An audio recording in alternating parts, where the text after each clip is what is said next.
In today's show, I'm going to be joined by Adam Armbrecht of the Locked On Nets podcast to talk Brooklyn Nets. Michael Bolton. Thanks, Josh. It's Michael Bolton here, and it's time for another episode of the Locked On Fantasy Basketball podcast. Let's get to it. Let's get to it, indeed. You are Locked On Fantasy Basketball, your daily fantasy basketball podcast, part of the Locked On Podcast Network.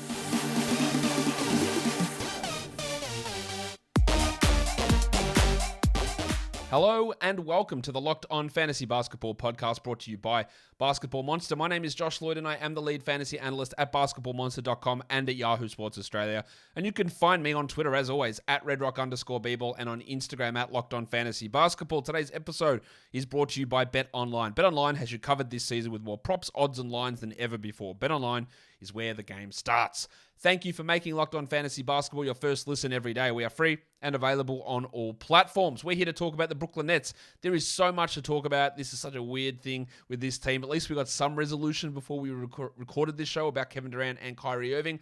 So we're going to talk about that with Adam Armbrecht of Locked On Nets. Warnie. Let's get it on, Gilly. All right, here he is back on the show, host of the Locked On Nets podcast. Adam Armbrecht is here back with us. Welcome back, Adam. Thank you, sir. Always happy to join in the fray of the Josh Lloyd burning bright sun that is your essence, you know? My essence. Well, you know, I don't ever know where to go from there because that's if I'm just going to ignore it, Adam, because I don't know what to say about my burning sun and my essence, and I don't know. I've got my Jade Yoni eggs going. I'm ready to fire up and get into this show talking about the Brooklyn Nets because you want to talk about burning essences and and burning stars and vibes, whether they be of the good or bad variety. This might be the team that we need to talk about because we have got a lot that happened with this squad, and there's a lot of stuff to go on with, even just not outside of the nonsense that is seemingly resolved with Kevin Durant and Kyrie Irving. Let's look at what this squad actually did in terms of bringing guys in. TJ Warren and Royce O'Neal come in. Edmund Sumner comes in. Two of those guys coming off significant season-ending injuries. And then there's also Alondes Williams who's brought in as well. And they lose a bunch of former All-Stars. Not that they're any good anymore necessarily, but LaMarcus Aldridge, not signed anywhere. Andre Drummond, he's in Chicago. Blake Griffin, not signed anywhere. Bruce Brown Jr. goes to Denver, which is a pretty big loss for the Nets. Goran Dragic has gone to Chicago as well. And old mate David Duke Jr. has still not been signed. There is a roster spot. Let's just start with him. We assume that Duke comes back onto that roster spot that's available. Yeah, he was playing it out, waiting. Not going to take another one of those two-way contracts. So they'll get him on something. Just don't know what it's going to look like just yet, but he'll be there. Because he, along with Kessler Edwards, impressed last season when they were pushed into action with a bunch of absences. And again, I think he's a solid enough rotation-style NBA upside player. So I think he'll be back. We're going to talk about the injury to TJ Warren a little bit later on. We're, of course, going to talk Durant and Irving at some point. But let's talk about Royce O'Neal. What did you make of the let's trade a first-round pick for Royce O'Neal sort of move? Yeah, I mean, initially at the time of the trade, you thought even a first round pick for Royce O'Neal maybe feels like a lot. But in the moment, you said, oh, okay, you're maybe going to replace Bruce Brown, right? A guy that's undersized but plays bigger than what his measurables are. There's things you can like about him, right? Veteran player. And then Kevin Durant makes the trade request and you go, good Lord, what is going on here? Why would you possibly make this? I still don't know if a first round pick for Royce O'Neal is ever worth it, quote unquote. But with everyone now intact, like you can start to think about what he is in this team in support of some of these other players. He'll be a nice piece. You're mentioning all these guys that are out of this Brooklyn Nets unit here. Royce O'Neal, maybe, as you said, we'll get to TJ Warren. These guys feel like higher upside with more consistency possibilities than some of these older veterans who were far closer to the end than the beginning. Maybe O'Neal's going to be put into a better position than he was in the Jazz, where he was tasked with being the only guy who can defend on that team outside of the center. And it just didn't work. Like, he just couldn't handle that sort of responsibility. He's not an offensive guy. He's a very low usage player. But there are better defenders. Not that this team's a great defensive team, but there are better defenders on this team than there are on the Jazz outside of Gobert, who's a good defense in himself. So maybe O'Neal, who's not tasked with just guarding, like, hey, just switch between Kawhi and Paul George and jump onto LeBron and take on Giannis and just see how it goes, because it's never going to work out well, really, for anybody when he's got a few other guys that can be put into that role. So maybe that works out for him. Again, I don't like the first-round pick for Royce O'Neal, but we'll see how it works out, because he's not going to be in that same role that he was in Utah, where he was a starter playing 30 minutes a night. He's just, injuries aside, like, that's just not the role that they have him pegged for. But We'll talk. And I will say too, just on Royce real quick, the 3-point shooting is what you probably like more than anything coming into the Nets. He's doubled it since 17-18. He's doubled his 3-point attempts. The makes have come right along with it. So he's averaging 4 3-point attempts per game. If you think about him more in that role with some defensive upside, that's how you have to envision him on this Brooklyn Nets team, to your point, as opposed to what he was being asked to do in these past couple of years. Yeah, and he's going to get open shots. There's no doubt about that. He's not going to get guarded out there. He doesn't take tons of them, but he has improved to be reliable as a corner. Like maybe his best position or best role is like, hey, we've seen what PJ Tucker does for these teams. Like he's not that level of defender, but reliable spot up corner 3-point shooter who can defend guys. Maybe that's what he brings. But the big story here, I think, with his team, outside of the story that was just resolved, allegedly resolved, is injuries. We've got a few guys we really need to talk about. Ben Simmons, he's not allegedly, he's doing 3-on-3 work after that microdiscectomy. What is the assumption that he is ready to go for training camp? Are there going to be any restrictions on his injury as we move forward into the season? The prospect is he's going to be good. He's going to be there for training camp. He's going to be healthy. The back isn't going to be a problem. Now, when you say back, it's, I think, almost impossible to say won't be a problem, right? You're only, backs are, for normal human beings that aren't playing at the highest level of athletics, things can come back. So, no pun intended. In theory, he's going to be out there ready to start developing chemistry with Kevin Durant, with Kyrie Irving, and kind of carving out this role for himself for the Brooklyn Nets. As long as everything goes according to plan, this is Ben Simmons, fully healthy, back to form from a couple of years ago. Yeah, that's what the hope is. He's going to be ready to go. Like we can't really speak on where he is mentally, and there's all these stories. I don't know how much veracity there is to them of leaving group chats and being asked to play and refusing to. It feels like a lot of bullshit, but there could be some truth to it. We honestly just don't know, and we just don't know until we actually see it happen and him out on the court and playing his usual regular minutes. I expect that'll be the case with Simmons, that he's out there, he's playing 33, 34 minutes a night, and he's doing the things that Ben Simmons does, but we don't know. There's a lot of question marks about not only his back injury, but also his mental state and how much truth there is to some of this stuff that was going around. Joe Harris Ben Simmons had a mental health issue in Philadelphia, then an injury that required surgery. And now the next two guys we're going to talk about, we're talking about injuries that didn't heal and required multiple surgeries. And that's where we are with Joe Harris's ankle, who was supposed to come back at some point last season, but you don't hear this too often, although we did hear it twice last season with Joe Harris and with Lonzo Ball, where the procedure was like, actually didn't work. So we're going to need to go do something else. So where are we with Joe Harris? Did the second procedure work?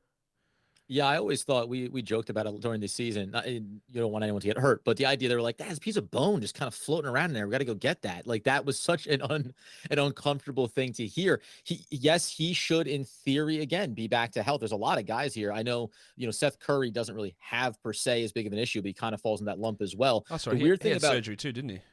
Yeah, and it feels not in the same level of severity as Joe Harris, who missed significant time, right? Or TJ Warren feels more like one of those maintenance kind of surgeries for athletes when it comes to Curry. But, for Joe Harris, a guy who him and Warren are kind of in the same age range. Joe Harris is a spot up shooter, so the mobility factor doesn't really matter as much.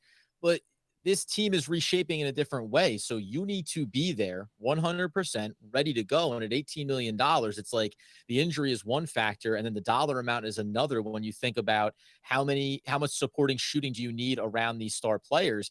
Joe's in a weird spot. He should be good to go. But we said that in the initial surgery, and that timeline just kept getting moved last year until finally they admitted, hey, it's over for him this season. And we'll see how he looks coming into the next training camp. Yeah, I do expect that he will be ready to go, but I want to talk about his role in a little bit more time. But TJ Warren, we've seen him play 5 games, I think it is, since the bubble. There was Rick Carlisle at the start of December last season. So he'll be back. It'll just be a matter of weeks. Well, it turns out that matter of weeks is like 40 weeks because he didn't play at all last season with that broken foot, which clearly had some sort of a setback. I am absolutely shit scared about TJ Warren, who is a notoriously slow healer. He had a non-concussion related head injury, which cost him months in Phoenix. He had an ankle injury, which no one could tell us what it was in Phoenix. It cost him months. He had this foot injury, which didn't heal and had to have another lot of treatment on it, which cost him that time in Indiana. And the fact that he was only signed to a 1-year veteran minimum deal makes me think that other teams are like, we're not sure this is this is good to go because theoretically he's a player who should be getting 10 plus million, even if it was just on a, hey, let's see what happens. He should get $10 million a year. The fact that he signed for a veteran minimum makes me feel that we are not confident in his foot. No, yeah, this is an incredibly low risk, high upside flyer you take on a guy. The price point is correct for this. There's no pressure on him to need to come into training camp and look 100% healthy. There's no pressure for him to be the bubble scorer that he was for that brief stint, right? So, you can't put anything on expectations for him. It'll be interesting if he starts to play well, but unlike Joe Harris, where you feel like healthy, coming back, just needs to get his legs back underneath him. TJ Warren, would I be surprised if he's out there for training camp and out there for the season? No, but nothing would shock me if you don't see him maybe at any point for the Brooklyn Nets. So he's an enigma until we really get some type of sample size of him on the court. And then, amazingly, we had Ben Simmons with back surgery, Joe Harris with multiple ankle surgeries, TJ Warren with multiple foot surgeries, and then there's another player who had the most catastrophic injury of the lot of them with a torn Achilles for Edmund Sumner. He's obviously not at the same level of player as these guys are, but we do expect that he is back fully healthy. There hasn't been any talk of setbacks for him. He had the Achilles injury. And did he come across in a trade to the Nets and then was waived and then brought him back? Is that correct? No. They kept him around. It wasn't a trade process. They just brought him in separately after he was let go by the Pacers. And that's right. To your point, has never proven anything to the level of a TJ Warren even, but at just 26 years old, there's still a lot of upside technically if you think about him, and he will be healthy. I think that this goes in the same vein as when you go and you make a trade for Royce O'Neal, you examine it from two different lenses, with the superstars, without the superstars. I think Sumner was, again, a little bit of a hedge of, if things go belly up, we're taking a low risk flyer on another player that could still really be something in the NBA. I don't know what his future looks like with the Brooklyn Nets. There's a world where there's other moves for the Nets to make here, and Sumner's not even a part of this roster. Before we get into talking about a projected starting five, Adam, I believe that you are a big New York Giants fan. Is that correct? Did I get that correct? You are correct, sir. I cover them, for crying out loud. There we go. Big Giants fan. So if he wants to, Adam, if you want to check on the Giants and all their odds, the number one place you've got to go, it has to be BetOnline. It is the number one online source for odds, lines, and props across the internet. The Giants have got a preseason game. You should know it off the top of your head. Who are they playing this weekend? Oh, a little cross-stadium rivalry with the Jets. Ooh, it is. The Battle of New Jersey. The Giants versus the Jets. The Jets are 3-point favorites there. Big Joe Flacco game maybe on deck for the Jets taking on the Giants. But whatever game you want to have a look at, whatever sport, NFL, Major League Baseball, the NBA, NHL, combat sports, esports, or even the good old golf, BetOnline has you covered over there. It is the top online resource for all of your sports wagering information, from live in-game betting, scores, and podcasts. They have you covered. So head to BetOnline today or use your mobile device to learn more about the action. BetOnline is where the game starts. Adam, your starting five, it's different to what my projected starting five is for this team. You've got Kyrie Irving, Kevin Durant, Ben Simmons, Nick Claxton. I agree with that. I have Seth Curry in there over Joe Harris. Now, they are remarkably similar type players. I think Seth's got probably a little bit more juice of having the ball in his hands. Why have you decided to go with Harris over Curry there? And how, we'll talk about the rotation in a second, but Harris, Curry, and Mills all on the same team. It's a lot of guys who shoot really well from three, but not really sure what else they're going to do.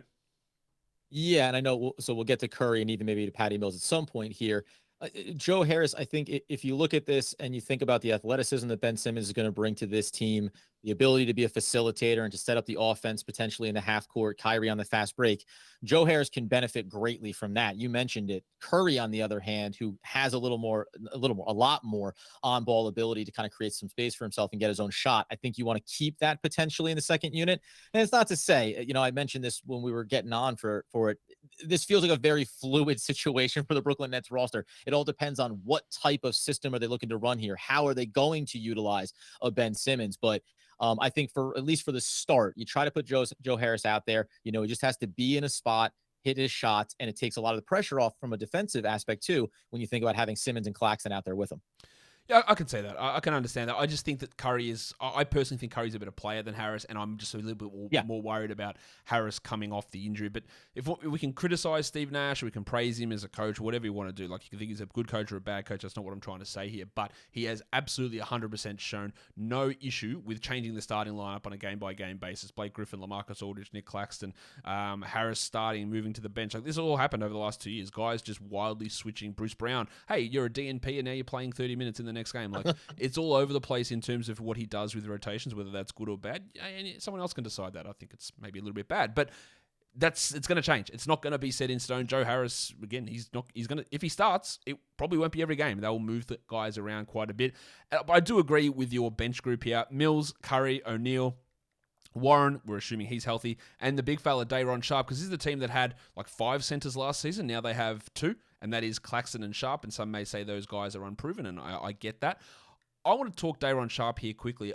I'm pretty interested in what he's going to bring. I think that he showed some real value even as a rookie, and showed me something where I go, okay, I can see maybe like, Clint Capella's probably not the right guy, but there's starting caliber upside here with Day'Ron Sharpe, and do the Nets feel you're comfortable relying upon him in a pretty solid rotation role? Yeah, it's interesting. I mean, listen, from a rebound getting standpoint, yeah, you can throw him out there and have him gobble him up. The first thing that started to get talked about after all of the high-level concerns were, for the moment, quelled with Kevin Durant was, now the Nets need to go out and sign a big. And again, you mentioned Steve Nash. Philosophically, what are you trying to do as a team? If you're comfortable with the size and having a little bit more length, then Day'Ron Sharpe is a guy that's physical enough to put into some of these matchups and to be able to do some things down low defensively. The fascinating part, you mentioned Capella, it's like offensively, Day'Ron Sharpe, and I talked with Candace Cooper just around the draft, who covers it at the college level, and said, do not expect him to be having a shot early in his career, but that doesn't mean that he can't develop it. And I think if he can start to develop a little bit of a perimeter look to him, it's not out of the realm. His college free throw percentage were high enough to suggest that he can do that. It was really good. If he can fold that into his game, now you can look at him in a way of, this is a very complimentary guy to bring it off the bench for Nicholas Claxton. When Ben Simmons comes out, right, you start to get this nice little bit of a balance where you can create different looks for the opposition. So if he can do that, I like him. I quietly am confident about what he can do coming into his second year. It's just a matter of the consistency, I think, that he gets to have those looks. Just quickly on Patty Mills, he's obviously an Australian legend. Everyone loves him here. Great bloke. I thought he struggled quite a bit last season as a player. He is older. I thought the contract they gave him was probably a little bit too high, especially with Curry and Harris still around there. He was tasked with a role that wasn't really what he can do with Kyrie out. He was starting. He was playing big minutes. Are we going to see him just settle into... let's put it this way. Do you think that we're going to see 22 minutes plus of Patty Mills or under 20 minutes a night of Patty Mills this season? No, under 20, closer to 15, I think. I think that's what they wanted to do with him last year, and everything just went off the rails completely, and you started to ask way more of him. Now, on a year-to-year basis, his entire career, he's always kind of had these lulls and then usually grinds down towards the back end of the season, whether he was older or otherwise. I like him as a perimeter shooter. Again, this is a guy that can't do a lot with the ball in his hands. That was a problem. Not enough creators for this Brooklyn Nets roster, but I like his presence. Again, the contract is a little bit high. I think that's a bit of a tip of the cap from Sean Marks to say, we respected what you did for us last season. That's why we brought you in, to be that type of presence in the locker room. So you bring him back, but now you say, now you have to do it on a far lesser role, be kind of a steady, calm voice on the bench, and you have some young players on this roster that can learn from him. But no, if he's playing 20-plus minutes this season, it probably means something, again, has gone wrong for Brooklyn. There's a name in this rotation group, Adam, that people are insanely, maybe inaccurately, maybe optimistically high on, who's not in this group, and that's Cam Thomas, because people are going, man, I can't wait, Kyrie's going to get traded, and then Cam Thomas is going to start, and he's going to, score 25 a night. I've heard those crazy takes. Now, Thomas, again, dropped 30 points a game in Summer League, which is a setting which is uniquely styled to his game type, but he just isn't really there as a complete player at this point, and I don't think you can make the argument that Mills or Curry or Harris or Kyrie, that he's better than any of them or should get minutes over them. What can he do to push into a regular rotation role? Do the Nets see him becoming that player in the future, or is it just there's a little bit of like, it's I don't want to say one-trick pony, but he's like, it's very much I do one thing and nothing else has come along yet? Yeah, I mean, if you looked at him, I would say, if we're talking about Patty Mills getting 15 minutes a game, can Cam Thomas eat into that? Certainly. But he wasn't the consistent three-point shooter that maybe they thought he would develop into over the course of his rookie year. Yes, he's a microwave scorer, but a lot of guys can do that. And he's not particularly big, right? So you're a team that doesn't have a lot of size. Going to that is going to hurt you. I think, last year too, Nets fans love love what Cam Thomas brings, and they wanted to lean into it. But the intention wasn't to have Cam Thomas be that guy for you last year. I think they wanted to have him sit there, learn and develop. There's a reason why a guy like that falls in the draft. Doesn't give you a lot defensively, had a lot of growing pains. He started to do a better job as a facilitator, finding some looks for other players. That's what he needs to do. And by the way, Steve Nash said that over the summer league, and Cam Thomas scoffed back a little bit at it. Nothing really of note there other than to say, we need you to be a complete basketball player. Like the NBA, scoring is something that a lot of guys can do really well. If you want to be someone that gets into the rotation with consistency, you need to show that you can do these other things, at least be a speed bump on the defensive end. And again, Patty Mills is not even a speed bump at this point either. So there is a path for him, but he has to show it with consistency. Right now, I think the Nets would say, to start the year, we're going to lean with veteran leadership, and then some of the young guys can try to push their way through. The other thing is, like, you can be a scorer and get those buckets, but you can't if you can't shoot, which at this point he can't. Like, even his LSU 3-point shooting numbers weren't great. He shot 27% from 3 last season, so he's doing so much work. Getting to the rim, really, really good. Look, that's really good, and his scoring mentality is there, but do something else. Like, do something else. Yes. Like, can you pass? Like, not yet. Can you rebound? Not yet. Can you defend? Not at all. Can you shoot? Not yet. Like, it hasn't been proven. So there's a lot of steps to go. I'm not saying he can't get there, but the evidence is not in his favor at this point of that being something that's just going to come out of nowhere. It might happen, but it just is not there with him just yet. All right, let's get to the big ones here.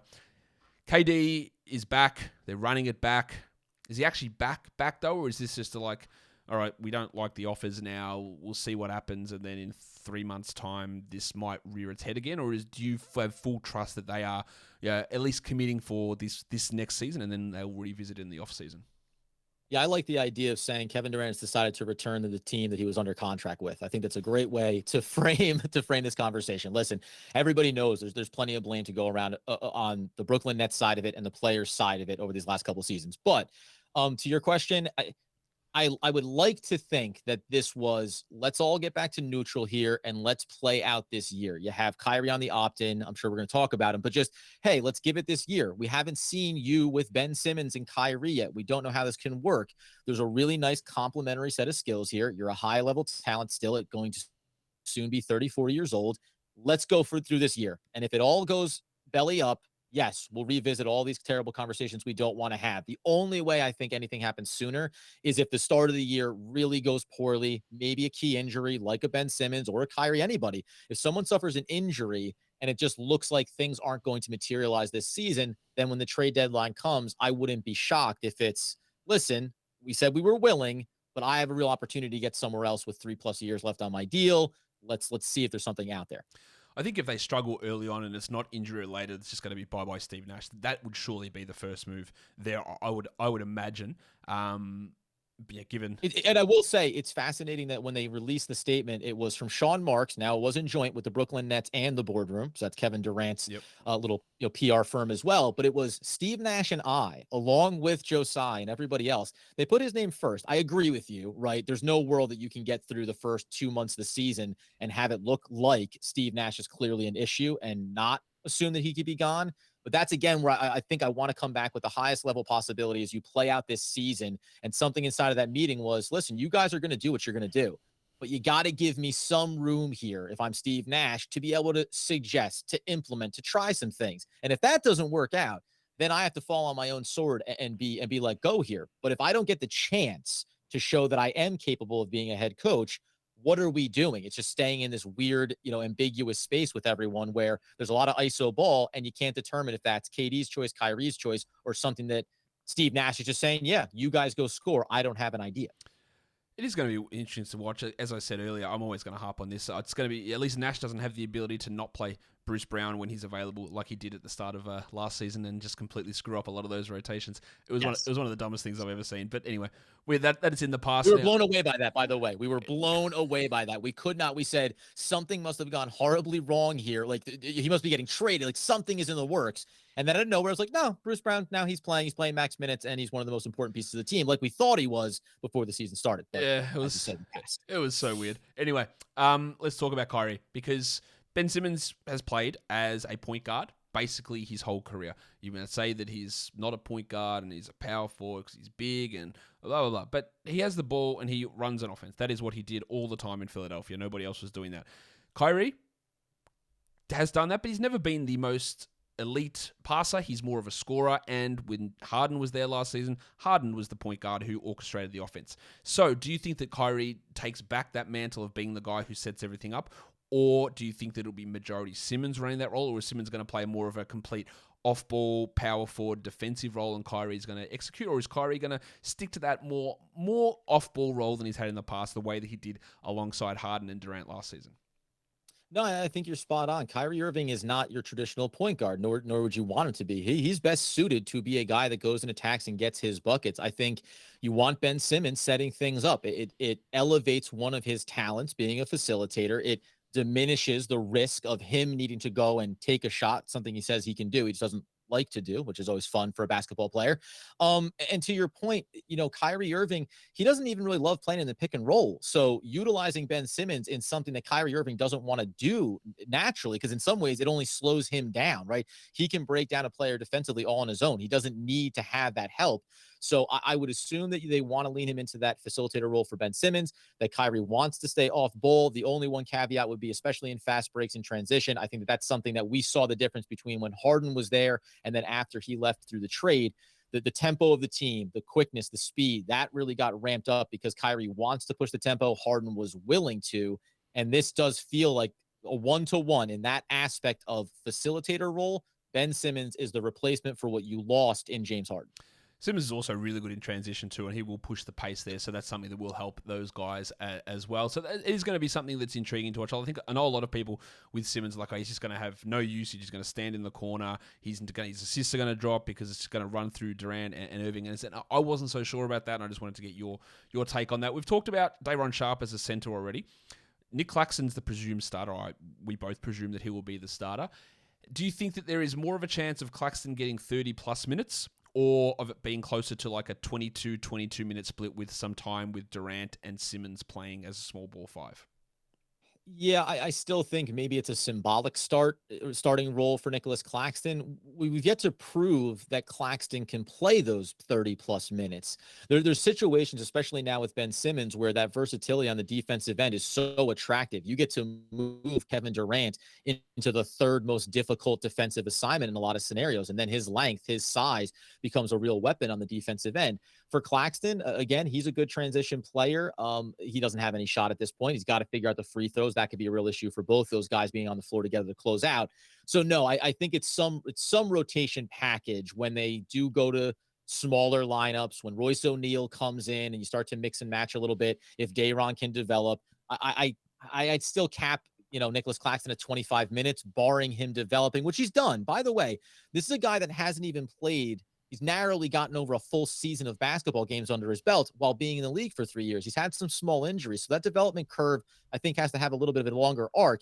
We've seen him get better handling the ball. We've seen him get a little bit better turning and facing up and attacking at the basket. So, little jumper, maybe, little mid-range something that can start to change my mind. But right now I'd have to say 25 minutes is kind of the sweet spot for him again. We also saw Claxton miss like a month of basketball due to a non-COVID illness. I don't know what, tuberculosis. I don't know what happened.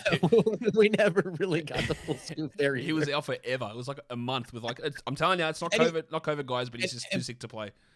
And by the way, like he's a lean guy, as we know, and he had just started to put on a little bit of muscle. That happened, and when he came back, he looked as lean as he ever did. So whether or not this is going to be a guy that's always going to follow him around, an injury or flu-related bug, something that may just always track him, but he's put on a little bit more mass, and that's been important. If you're going to say you got to go up against some of the bigger matchups, you're never going to have the same size or strength as an Embiid or even as a Giannis, but you need to be serviceable in that role, and hopefully a little more mass. At least he can do that. He's shown the ability to use his athleticism to play up against some size. Who do you think's a breakout candidate on this team?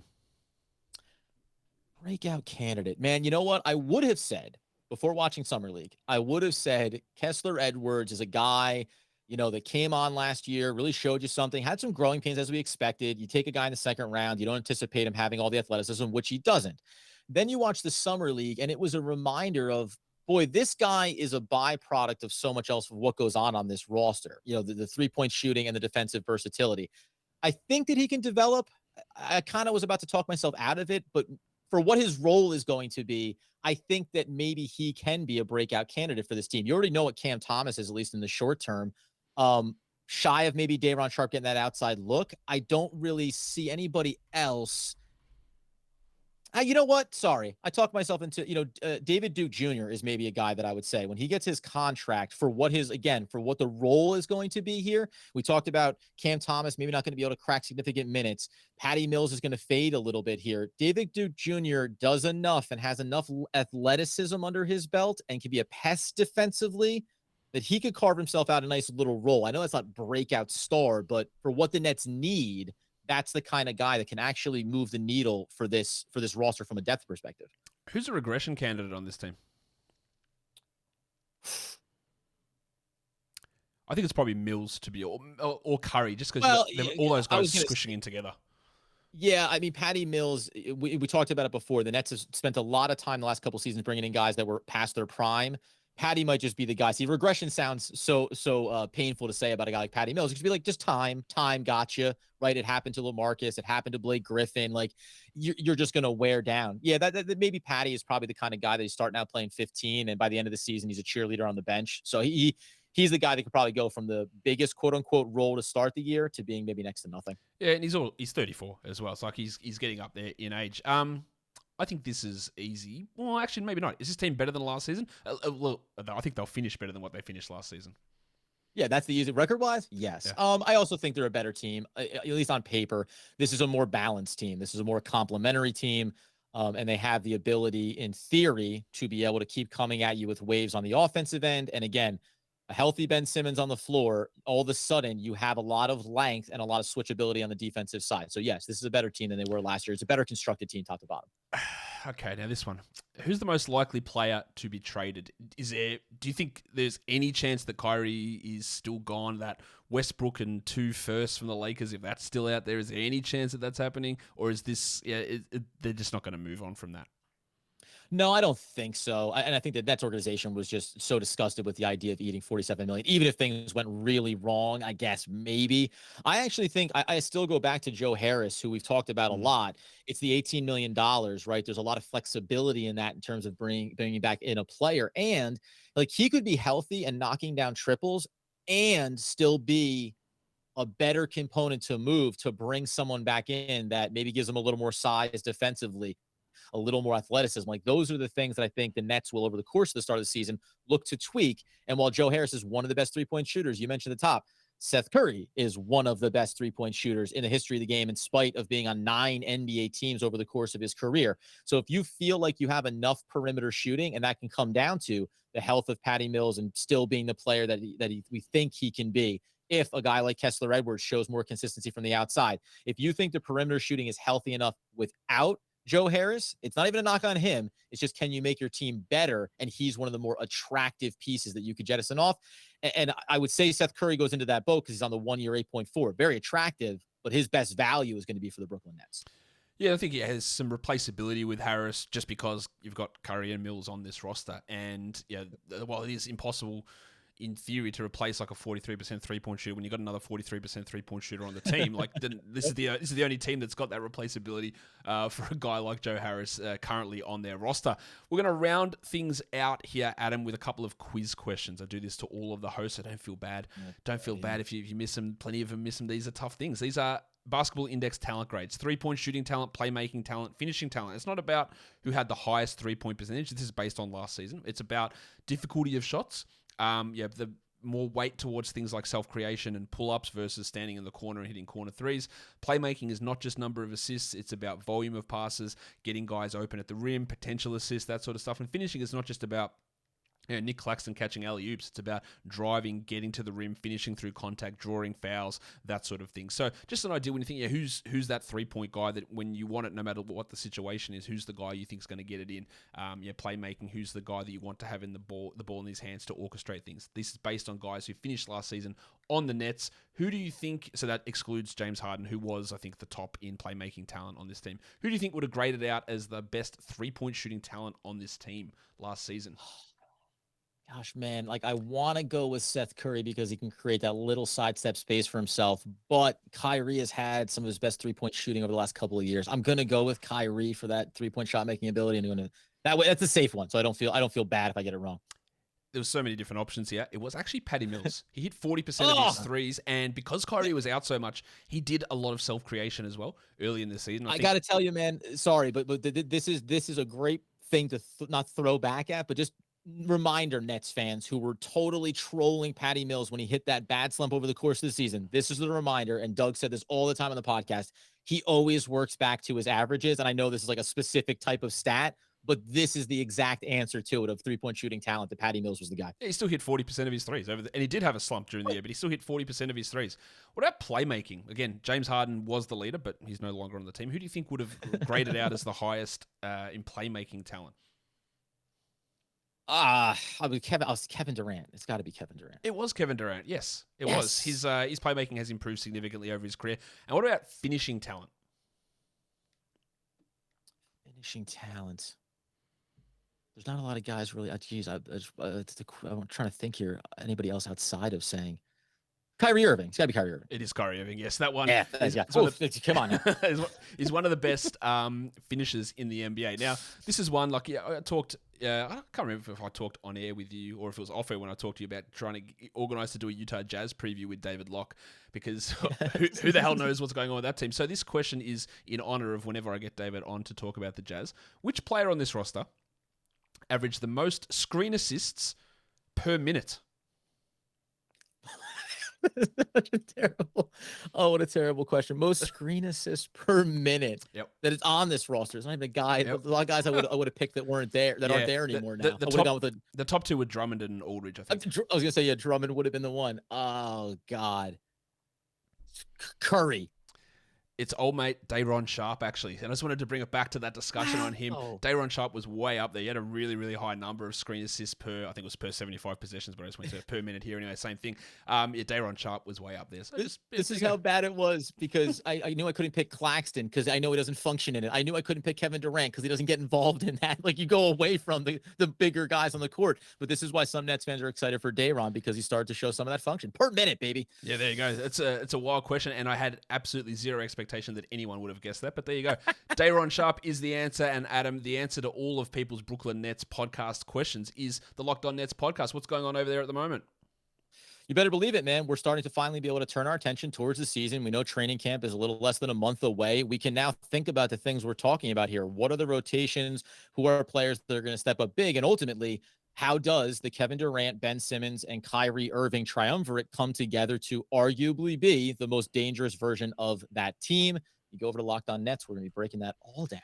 It's going to be great. Go and check out the Locked On Nets podcast. Check out the Brooklyn Nets team. It's going to be a fascinating look into how these guys can coexist. What the hell does Ben Simmons bring in? Where does his team go? There's so many questions. It's going to be fun to watch that. Well, maybe it's not your definition of fun. It's going to be interesting. I know that much. Adam, thanks for coming on Locked On Fantasy Basketball with me.